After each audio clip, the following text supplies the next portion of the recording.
Saudara, meski telah divonis bersalah sejak tahun 2018, eksekusi terhadap Sylvester Matutina atas kasus fitnah terhadap Wakil Presiden ke-10 dan 12 Yusuf Kala tak kunjung dilakukan. Dan kini kasus tersebut diklaim kuasa hukumnya telah kadaluarsa. Kita akan membahasnya bersama dengan narasumber kami, ada Roy Suryo selaku pihak yang terus mendesak Sylvester Matutina untuk segera dieksekusi. Selamat malam, Mas Roy. Ya, selamat malam Mbak Audrey, selamat malam juga Prof. Hipnu, selamat malam juga Mas David dan semua pemirsa Kompas TV. Dan ada juga hadir bersama saya di studio ada David Pajung, Wakil Ketua Umum Barajp. Selamat malam Bang David. Malam Mbak.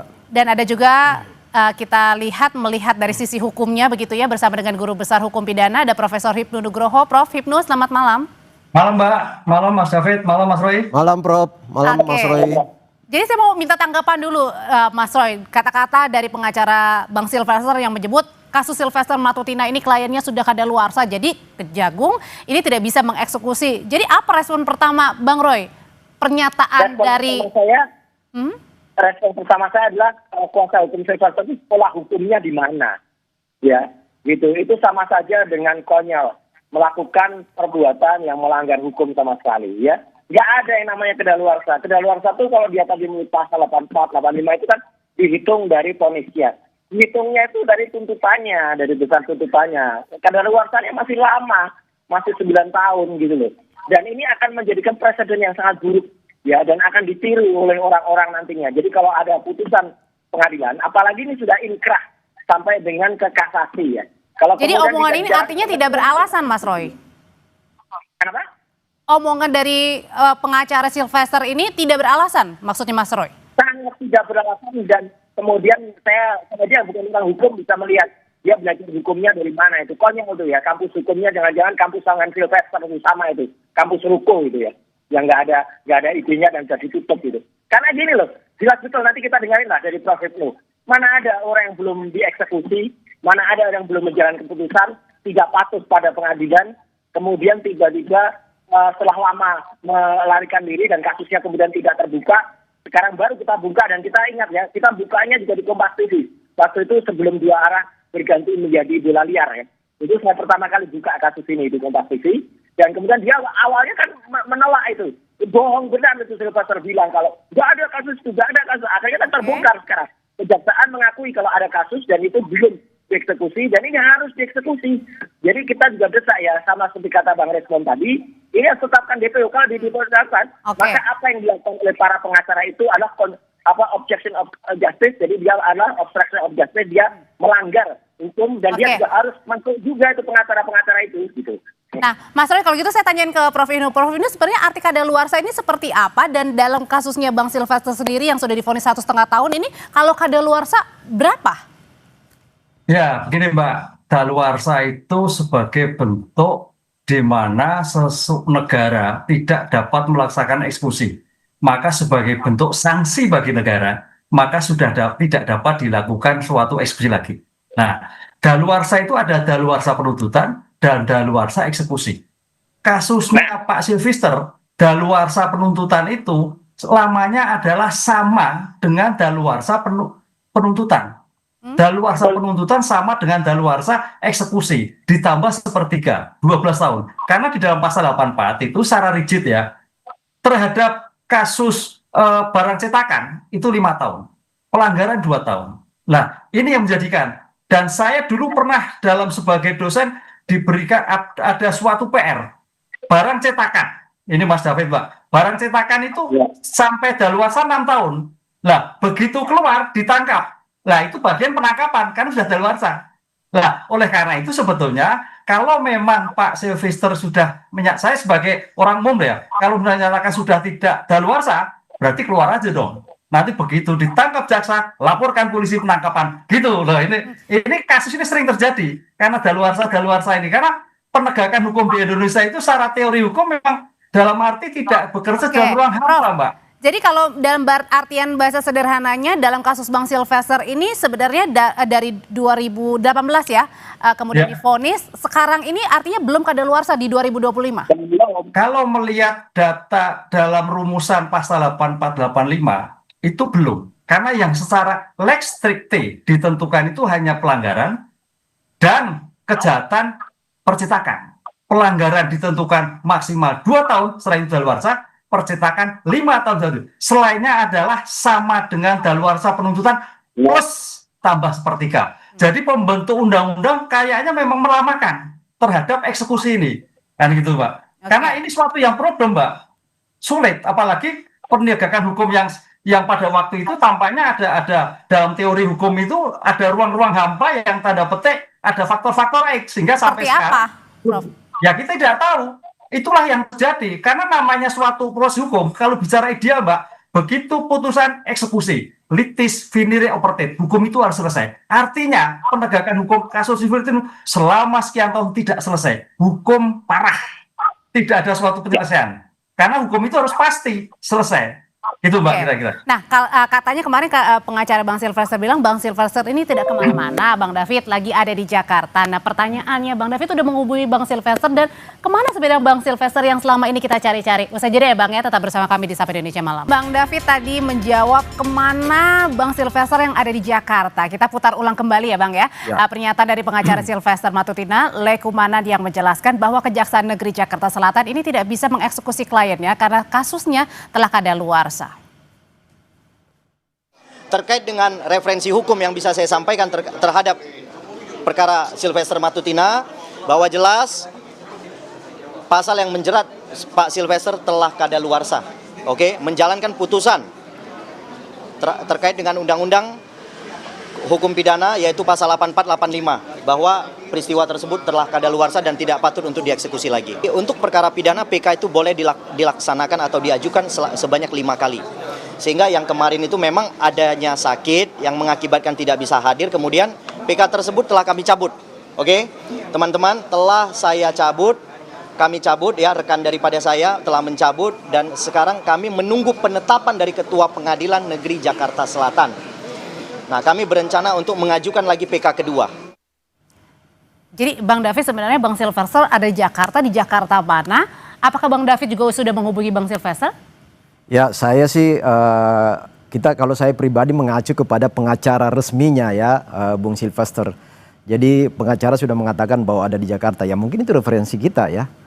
Secara pribadi saya sudah berapa lama nggak ketemu, tapi terakhir 3 bulan kemarin lah, ketika awal-awal kasus itu masih di Jakarta. Saya ketemu juga masih di Jakarta.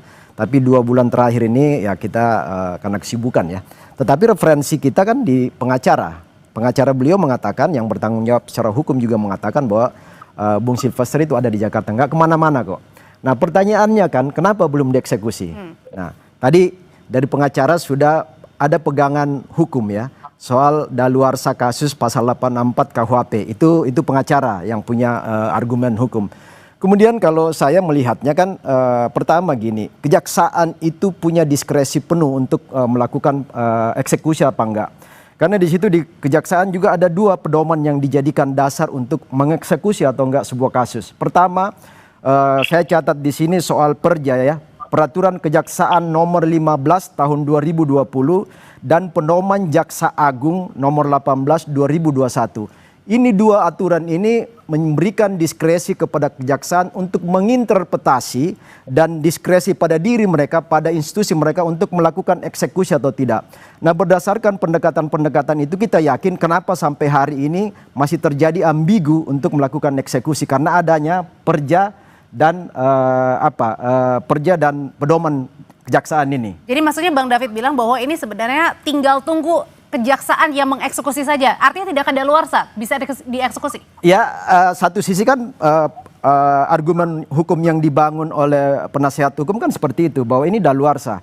Nah sisi lain saya melihat kenapa pada sisi institusi kejaksaan kenapa masih menahannya. Di persepsi saya karena 2 aturan ini, Pedoman Jaksa Agung dan perja itu nomor 15 tahun 2020 itu menjadi pegangan mereka. Karena gini, di dalam 2 aturan ini pertimbangan asas hukum itu menjadi pertimbangan stressing point pada kejaksaan. 1, ada 3 asas pertimbangan hukum ya. Pertama, pertimbangan keadilan ya, asas keadilan. Yang kedua, pertimbangan asas di sini keadilan ya. Yang ketiga, asas manfaat. Nah, kasus ini kan sebenarnya kasus kecil ya, kasus pribadi antara Pak JK dengan Silvester Ini bukan kasus besar, kasus korupsi, kasus luar biasa, kasus kecil antara dua pribadi. Nah, perlu juga dicermati sebenarnya ini kan tuntutan 310, 311 di KUHP itu sebenarnya itu delik aduan murni. Yang seharusnya ketika kasus ini muncul itu harus dilaporkan oleh Jadi Pak JK sendiri. Artinya dengan kasus kecil ini harusnya bisa dieksekusi, artinya adalah bisa dilanjutkan. Ya, sebenarnya asas manfaat itu yang menjadi pertimbangan kejaksaan belum mengeksekusi karena tidak memberi manfaat besar ketika ini ditahan ataupun dieksekusi. Nggak ada manfaatnya, yang ada dampaknya katanya Mas Roy kepada masyarakat karena kasus pribadi dua orang ya. Itu pertimbangan. Dan kata Bang Silvester katanya juga sudah damai begitu. Dan sudah damai, itu penting menjadi catatan ya. Mas Roy, katanya kasus kecil nggak perlu dibesar-besarin. Ya, benar. Satu, kasus kecil atau besar, yang jelas perkara ini sudah inkrah sampai ke level kasasi. Artinya Sylvester waktu itu sudah diputus ke pengadilan negeri, naik ke pengadilan tinggi, kemudian naik ke Mahkamah Agung dan sudah inkrah. Artinya inkrah ini sudah berkekuatan hukum tetap. Itu sudah putusan pengadilan. Nggak ada lagi yang namanya damai-damai itu gitu loh. Kalau orang yang ngerti hukum, saya aja nggak sekolah di hukum aja ngerti hukum. Ya, itu nggak usah lagi membantah. Artinya sudah harus dieksekusi. Saya berpegang pada jawaban dari Kapuspen Hukum, Pak Anang tadi. Kecuali Pak Anang mengatakan, maaf, karena kasus yang sudah daluarsa, kami menyerah, sudah nggak bisa pegang. Enggak, itu baru yang namanya daluarsa. Ini kan insinuasi dari para penasihat hukumnya aja nih. Dari Letsumanan itu yang nggak tahu hukumnya dari mana itu ya. Jelas betul Pak Anang itu masih menyatakan, kita tunggu Sylvester untuk datang. Dan mungkin dia tidak memiliki orang untuk bisa menangkap. Itu aja. Ini tapi sebenarnya ada. yang ini harus dilakukan eksekusi karena kejaksaan baik juga Kejaksaan Agung dan juga Kejaksaan Negeri tidak mengakui daluarsa. Itu aja. Kalau tidak mengakui kadaluarsa menurut Mas Roy sendiri, kenapa akhirnya pihak kejaksaan ini harus menunggu saja begitu yang dikatakan bahwa oke, kalau pengacara sudah tahu Bang Silvester di mana, ayo bawa aja. Kenapa harus seperti itu? Ya, karena memang mungkin perangkat dia untuk melakukan penangkapan itu tidak canggih kepolisian. Makanya kami sarankan tadi sesuai dengan tetapkan DPO, ya daftar pencarian orang, maka kepolisian akan bisa membantu, polisi bisa membantu kejaksaan untuk melakukan penangkapan terhadap atau masyarakat ya. Tapi jelas tadi ada waktu itu di Kompas juga dikatakan salah satu orang yang lain bukan Mas David dia mengatakan, oh Bang Silvester masih melakukan kunjungan kemana-mana, bohong. Kalau masih melakukan kunjungan kemana-mana jelas masyarakat nangkep. Satu hal soal rekonsiliasi ya, perdamaian itu penting itu di situ harus dicatat. Menangkap buronan ini ya. Jadi menangkap terpidana dan tidak harusnya dieksekusi. Karena ini akan jadi contoh tidak bagus untuk masyarakat. Nanti masyarakat akan beramai-ramai menolak. Kalau dieksekusi tutup sekian lari dia kayak Sylvester. Jadi ini contoh buruk ya bagi Republik ini, contoh buruk bagi negara ini. Kalau gitu Prof. Ibnu, sebenarnya apakah memang bisa mengkategorikan hukum atau kasus begitu ya, yang kecil dan yang besar akhirnya perlu dieksekusi dan tidak begitu, dan kalau sudah damai ya sudah gitu, nggak usah lagi perlu dibesar-besarkan lagi eksekusinya. Gimana cara bisa mengartikan ini, menganalogikan ini, Prof? Ini Mbak, ini suatu proses hukum itu ada pra-adjudikasi, adjudikasi, post-adjudikasi. Kalau itu asas damai dicabut itu masih diperadjudikasi. Jadi Pak Wakil Presiden waktu itu mencabut dan gitu selesai. Ini enggak, ini ada suatu proses hukum. Karena sudah proses hukum berarti tinggal menjalani hukum kan gitu loh. Lah menjalani hukum sebagai patokan negara ada suatu kepastian bahwa hukum itu kalau belum dijalani belum selesai. Lah belum selesai apa? Karena sampai sekarang belum ketemu. Lah konteks hukum sampai belum ketemu ada daluarsa. Tenggang daluarsa itu yang memberikan kesempatan kepada negara untuk mencari. Oleh karena itu kalau sampai besok 12 tahun plus sepertiga Kejaksaan Agung tidak bisa menangkap, baru daluarsa. Gitu, Mbak. Ini. Saya jawab. Jadi daluarsa itu sebagai bentuk, ini normatifnya jelas kok. Pasal 84 itu jelas. Saya ulangi lagi. 1, kejahatan pelanggaran daluarsa 2 tahun. Kejahatan barang cetakan 5 tahun. Kejahatan-kejahatan lain sama daluarsa dengan jumlah penuntutan plus sepertiga, artinya lebih lama. Jadi bukan artinya tokoh siapa, tokoh besar atau kecil kemudian bisa berujung tanpa eksekusi atau tidak, bukan begitu ya? Bukan begitu, ini bagian penyelesaian peradilan pidana. Oleh karena itu suatu peradilan akan baik selesai, finish apabila dieksekusi, apapun kasusnya. Ada pertimbangan juga gini kali Mbak ya. Jadi Prof, mungkin salah satu yang menjadi salah satu karena kita berasumsi semua ini. Jadi salah satu pertimbangan kenapa kejaksaan juga belum mengeksekusi tadi itu soal adanya pertemuan ya perdamaian antara Sylvester dengan JK. Nah, perdamaian itu bagian dari restoratif justice ya. Jadi ada jurisprudensi, ada kejadian yang sudah terjadi terkait RJ ini ketika ada beberapa kasus seperti di Boyolali, seperti di Banyumas ya, ketika seorang ibu melakukan pencurian kebun, kemudian dieksekusi 6 bulan, kemudian hasil eksekusi, hasil keputusan 6 bulan itu dibatalkan karena adanya pengampunan pertemuan yang dilakukan dengan pemilik lahan, lalu terjadi pertemuan, kemudian semua proses itu dibatalkan meskipun sudah inkrah. Jadi intinya adalah pertemuan ketika dengan Pak JK, Sylvester disaksikan oleh beberapa tokoh.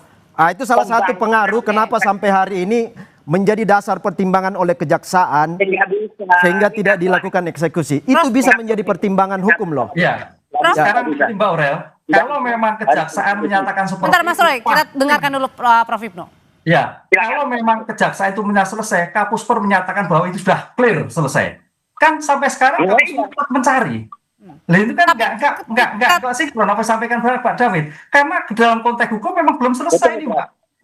Tapi ketika tadi Kejaksaan Agung melalui Kapuspen bilang ya kalau misalnya sudah ada di Jakarta tolong pengacaranya bawa saja begitu, artinya apa? Pasif. Ya, diartikan, dihadirkan. Kalau sudah dihadirkan apakah dieksekusi atau tidak? Itu ada pernyataan. Kenapa tidak? Artinya apakah sebenarnya Kejaksaan juga bisa menjemput begitu, menjemput bola? Sangat bisa. Saya kira sekarang kejaksaan lagi menjemput. Posisi ada di mana? Mungkin tingkatannya tadi Bang Roy betul. Kalau memang tidak bisa ya DPO kan gitu loh. Tapi tampaknya sekarang kalau kita melihat Kapuspen tadi masih mencari di mana, ngumpet di mana gitu, Mbak. Ini yang saya kira perlu dicari seperti itu. Karena ini sudah proses hukum ya. RJ itu sudah di depan. RJ itu masih diperadjudikasi, di pos adjudikasi. Jadi sudah selesai. Ada jurisprudensi, Prof. Sudah selesai. Isim, Prof. Ada jurisprudensi soal RJ ini beberapa kasus tadi. Kasus di Boyolali, di Banyumas, di Banten, ya di Lampung, soal beberapa kes-kes pencurian, kes kejahatan, baik yang di tingkat orang dewasa maupun anak-anak itu sudah inkrah. Tetapi semua keputusan itu menjadi hilang, menjadi nihil ketika terjadi perdamaian. Karena asas manfaat, asas keadilan di situ. Asas keadilan hukum, asas manfaat hukum menjadi pertimbangan utama sehingga inkrahnya satu keputusan itu menjadi diabaikan. Dan karena manfaatnya yang pihak dirugikan juga sudah damai. pihak dirugikan menerima. Nah, ini juga kasus ini sudah terjadi pertemuan dengan Pak JK. Karena dilihat oleh masyarakat bahwa penyelesaian RJ damai itu dalam litigasi persidangan waktu itu sebelum diputus. Jadi artinya tidak bisa ya Prof ya, tetap jalan ya. Sudah inkrah, Prof. Diputus bisa. Beberapa kes sudah inkrah. Oke, kita dengarkan Mas Roy. Jurisprudensi beberapa kes sudah inkrah. Jadi jurisprudensi itu sudah dijadikan landasan ya konvensi untuk menjadi rujukan RJ. Bentar Bang David, kita dengarkan Bang Mas Roy. Ya, sebelum mendengar penjelasan Ibu Nugraha tadi selalu clear. Jelas banget. Restorasi justice itu dilakukan pada proses sebelum inkrah. Ketika itu sudah inkrah, ya wajib dilakukan. Makanya kita mendesak agar kejaksaan melakukan yang namanya DPO. Karena apa? Karena mungkin perangkat kejaksaan tidak seperti kepolisian yang punya cabang-cabang sampai ke tingkat Polres, Polsek untuk menangkap. Apalagi kalau Sylvester nanti mengajukan lagi yang namanya PK. Mengajukan PK itu datang sendiri tangkap. Gitu loh. Tapi makanya kan kemarin PK-nya juga ditolak karena pakai surat dokter, gugur Mas Roy. Nama penyakitnya juga nggak jelas. Ini jelas ini adalah pembangkangan hukum. Contoh sangat tidak bagus ya. Kalau ini terjadi lagi dan ini jadi presiden yang sangat buruk bagi Indonesia. Kita mendesak agar negara harus punya malah menangkap yang namanya Sylvester Matutina. Berbicara soal akan mengajukan PK kembali, PK kedua, Prof Hipno. Oke, apakah bisa mengajukan PK kedua ketika kemarin pada saat pengajuan saja yang bersangkutan tidak hadir dan akhirnya dinyatakan gugur karena sakit? Dalam putusan Mahkamah Konstitusi yang terbaru, PK diberikan kesempatan 1 kali lagi. Jadi tidak sampai berkali-kali. Jadi karena bisa ini yang kedua? Iya, kalau kemarin sudah berarti masih kesempatan 1 kali. Ini berdasarkan putusan, karena kalau bicara kuap itu cukup 1 kali. tapi sebagai respon dalam rangka mencari keadilan, maka putusan Mahkamah Agung memberi kesempatan satu kali lagi untuk mengajukan suatu PK. Setelah itu, selesai. Itu bisa dilihat. Ya, Prof. Jadi sekarang kalau menurut keterangan kawan-kawan pengacara dari Bung Sylvester ini, mereka sedang diam dulu Roy. Ya, Mas Roy. Mereka sedang mengumpulkan data dan bukti berikut untuk mengajukan PK berikutnya, Prof. Nah, ini memang memenuhi unsur keputusan MK tahun 2023 kemarin ya, keputusan MK 34 2013 itu bahwa kemungkinan untuk mengajukan PK itu dibuka. Nah, ini sedang dipersiapkan oleh pengacara mereka. Saya mau bilang gini. Ini kan bicara, ini saya heran Mas Roy, Rismon apa yang paling ngotot dalam kasus ini. Padahal ini bukan orang yang berperkara, bukan orang yang bersengketa. Sementara JK sendiri dengan Sylvester sudah bertemu, sudah baik-baik aja. Justru orang-orang luar seperti Mas Roy ini yang ngotot untuk itu. Nah, saya mau bilang gini, hukum ini bukan soal benar salah. Hukum itu adalah soal dibenarkan dan disalahkan. Jadi kenapa terjadi beda persepsi terhadap penangkapan ini? Karena ini soal interpretasi yang berbeda. Jadi bukan soal benar salah tapi dibenarkan dan disalahkan dalam ketika pengacara Bang Sylvester mengatakan kasusnya sudah kadaluarsa, kalau gitu kenapa harus mengajukan PK lagi? Ya, karena ini dianggap masih bagian dari peluang-peluang yang diberikan oleh hukum ya. Jadi semua kemungkinan yang diberikan oleh hukum, ruang yang ada itu dimanfaatkan secara maksimal oleh tim mereka, tim Sylvester. Termasuk kemungkinan PK dimanfaatkan. Daluarsa ketika nanti ditangkap, mereka akan ribut, akan melawan itu. Jadi semua pasal dimanfaatkan, Mbak. Semua pasal dimanfaatkan. Kalau gitu pertanyaannya sebenarnya kan Mas Roy ini bukan menjadi pihak yang paling dirugikan dalam kasus pencemaran nama baik Pak JK. Kenapa kemudian mendesak? Kenapa Mas Roy yang paling ngotot? Pertanyaannya gitu loh. Saya orang terkait langsung dengan Sylvester. Sylvester melaporkan saya dan menjadi saksi dalam kasus pelaporan Pak Jokowi dan juga termul itu ke Polda Metro. Saya juga mengatakan ke Polda Metro, apa yang diberikan kesaksian Sylvester itu drop, harus patah. Karena dia harusnya dieksekusi tapi dia memberikan kesaksian. Sylvester ini termasuk saksi yang kemudian menjadi pelapor saya dalam kasus di Polda Metro Jaya. Artinya apa? Kalau Sylvester kemudian ternyata dia dalam kasus dia itu melarikan diri, dalam kasus dia tidak layak untuk hadir, ya dia gugur. Itu maka saya berkepentingan. Saya orang yang berkepentingan untuk kemudian mengejar Sylvester ini. Dan memang Polda Metro Jaya akhirnya apa? Harus mendrop kesaksian dari Sylvester, termasuk kesaksian di Jakarta, ketika di acara di salah satu TV, kesaksian dia ketika di Solo. Karena apa? Harusnya dia nggak ada di Jakarta, nggak ada di Solo. Harusnya dia masuk penjara. Ketika dia nggak masuk penjara, dia melarikan diri, dia membangkang, kemudian dia hadir di Solo, ketika dia hadir di salah satu TV, itu kan artinya orang itu tidak selayaknya hadir. Karena dia adalah membangkang, harusnya dia melakukan dieksekusi. Maka itu saya berkepentingan bahwa jelas orang ini harus ditangkap, orang ini harus dilepas. Kasus Mas Roy ini kan banyak banget saksinya. Sylvester itu hanya satu saksi saja. Kalaupun itu dicoret itu nggak meringankan kasus Anda. Nggak berpengaruh sama sekali. Karena dia bohong. Dia di acara Kompas 2 arah waktu itu bohong mengatakan saya sudah damai, saya sudah selesai. Mana? Prof. Hamid Awaludin kemudian bicara Pak JK mengatakan tidak ada perdamaian itu. Clear.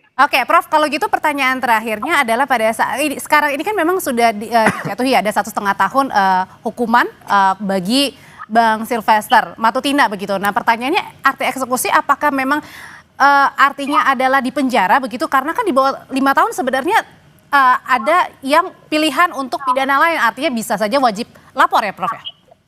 Ya, sudah tidak. Makanya ini salah satu cara mungkin Bang David, Pak Sylvester datang, lah kan selesai datang, kemudian nanti apa tindakan Kejagung?